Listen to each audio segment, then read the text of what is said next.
ニューオーリンズ。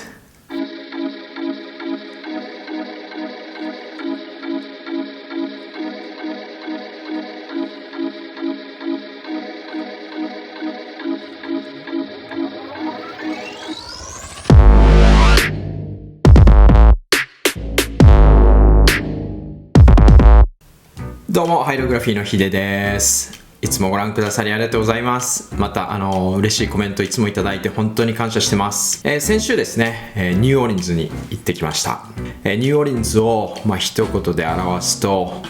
激しいです。激しい街です。はい。そんな激しい街ニューオーリンズを今回お届けしたいと思いますので、ぜひ最後までご覧ください。どうぞ。今回ですね、ニューオーリンズを4つのトピックに分けてお話ししたいと思います。それはですね、歴史、観光、音楽、それから心霊現象です。まずはニューオーリンズの基礎知識ですが、ニューオーリンズとはルイジアナ州にある最大都市となります。ルイジアナ州はですね、私の住むテキサス州の東側に隣接しており、私が住むダラスからは車で約8時間かかります。余談ですが、アメリカでは各州を2つのアルファベット文字で表記することが一般的です。例えばですね、カリフォルニアであったら CA、ニューヨークであったら NY、テキサスだったら TX となりますね。ルイジアナ州は LA と表記します。ですのでですね、例えばですね、誰かと、初めて知り合った人とテキストしていて Where from? なんて聞いた時にテキストで I'm from LA って返ってきた時にですね、ロサンゼルスに住んでる人なんかは近所じゃん LA ロサンゼルスって LA って言いますよね。近所じゃん、じゃあお茶しようなんて言って、お茶に誘ったりすると、もしかしたらルイジアナ州の人かもしれないので、車で30時間ね運転していかなきゃいけないことになるので、お気をつけください。そんなニューオーリンズですが、アメリカを作り出したと言っても過言ではない、全長6000キロ、世界でも4番目の長さを誇る、ミシシッピ川の河口に港湾都市として栄えました。In 1837, the name of the square was changed to honor Andrew Jackson. 昔はですね、ミシシッピ川の流域で取れる穀物とか綿花なんかをですね、川を下って運んでニューオーリンズの港湾から世界中に輸出していたんですね。1718年にフランス領となったところから始まります。当時フランスは国王ルイ15世の統治下にあったのですが、ルイ15世は幼かったためオルレアン家のフィリップ2世が摂政を務めました。新しいオルレアン、そうニューオーリンズの地名はここから来ているのです。現在でもニューオーリンズの中で一番活気にあふれているのはフレンチクォーターという地区になります。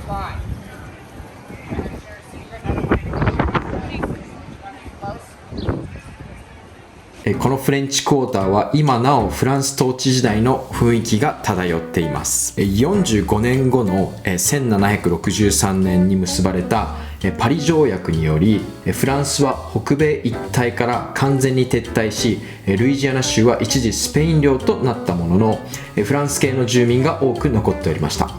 また19世紀に入ってですね、フランス皇帝ナポレオンが再度ルイジアナ州をスペインから取り戻したものの、財政が逼迫していたフランス国家は2年後の1803年にはこのルイジアナ州をアメリカ合衆国に売却することとなりました。この時点でニューオーリンズの人口は約1万人だったと推定されております。フランス、スペイン、またそれからイギリス人ですね、などなどの国々に遷移していったことで様々な人種が入り混じったことおよび地理的な優位性から世界的な港湾都市となったことにより、ニューオーリンズは有数の歓楽街として発展していきました。そしてですね、19世紀半ばになるとアメリカの中でも唯一売春が合法化された街となるのです。これがですね、後ほどお伝えするジャズ発展の要因となってくるのです。売春制度が廃止される1917年までの60年間、街にはお酒、賭博、音楽、売春があふれます。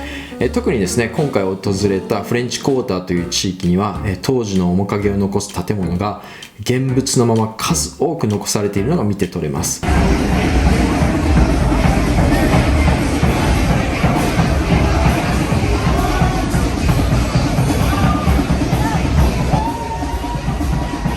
こまでですねニューオーリンズの歴史についてもざっと触れてきたんですけども、ここでですねちょっと私が今回行った観光した場所とか、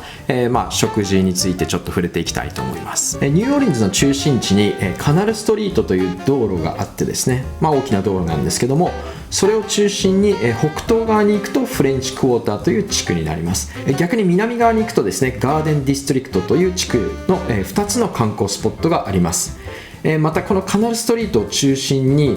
東西南北に世界最古と言われる現役の路面電車が走っています。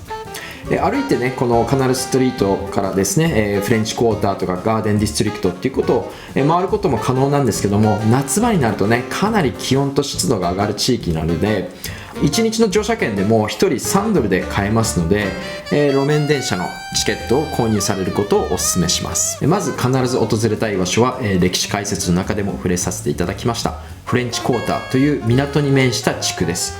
こちらに並ぶ建物は19世紀後半から20世紀初期の建物が今も残っております。フレンチクォーター自体は 1.7 平方キロメートルですので1日あれば十分歩き回れます。昼夜問わず観光客にあふれて、また路上での、音楽の演奏パフォーマンスもあちこちで行われています。またこの地域にはですねもう数百のレストランとかカフェが立ち並んでおりますので困ることはないと思います。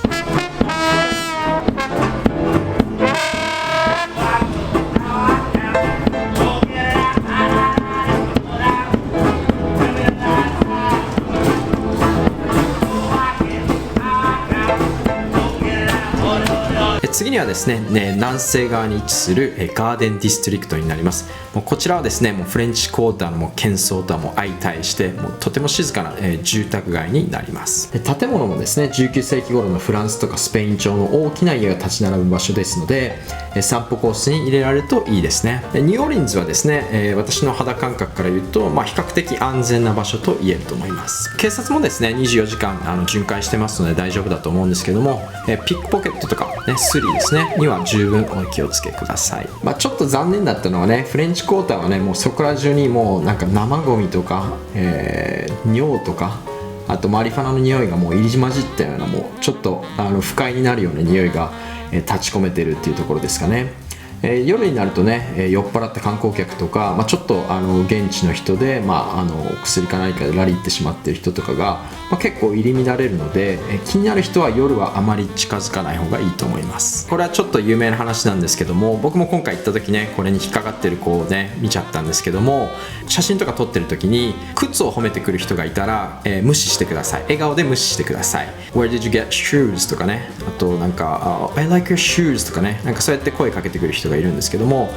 これにねなんかいちいち対応してると最後お金を要求されますので、笑顔で無視してください。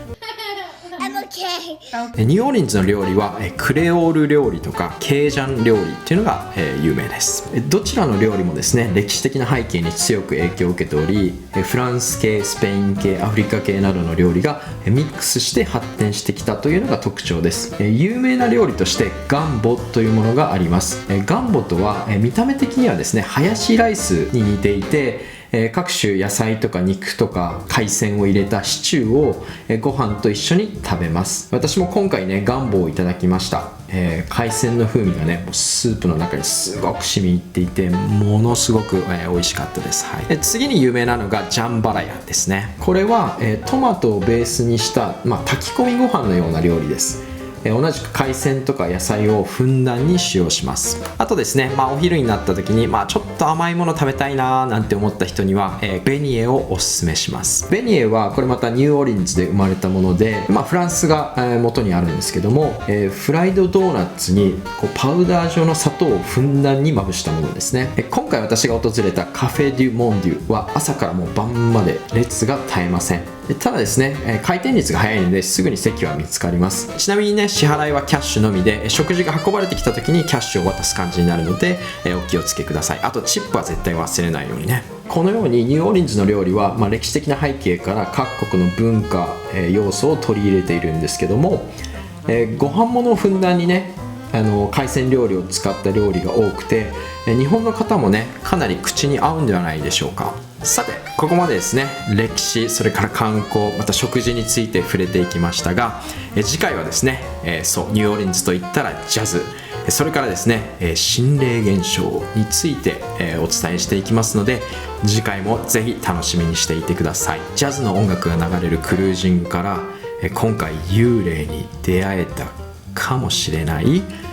ゴーストツアーにも参加してきましたので、それらの映像も次回紹介していきます。それではまた皆さん次回お会いしましょう。いいねボタンの方のクリックをお願いします。それとですね、まだ登録してないっていう方はぜひぜひ登録のほどお願いいたします。ハイドグラフィーのヒデでした。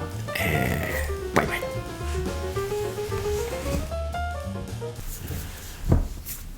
イ。ですね、前回ですね、アップした前々回かな、アップした動画の中でコメントでですね、育ててるアボカドを見たいっていうコメントをいただいたので、ちょっとそのリクエストにお答えして、ちょっとうちで育ててるアボカド、実はですね今、11本、育ってます。コスコの、でアボカドを食べるために買いますよね。その種を取り出して、植えてですね、それがですねぐんぐん育ってですね、こんなになっちゃいました。これね、実がつくまで、邪魔だね。実がつくまで5年ぐらいかかるって言われてる。5年から10年かかるって言われてるんですね。で、まだこれ、どうだろうな、半年目ぐらいで、これだけの大きさなんで、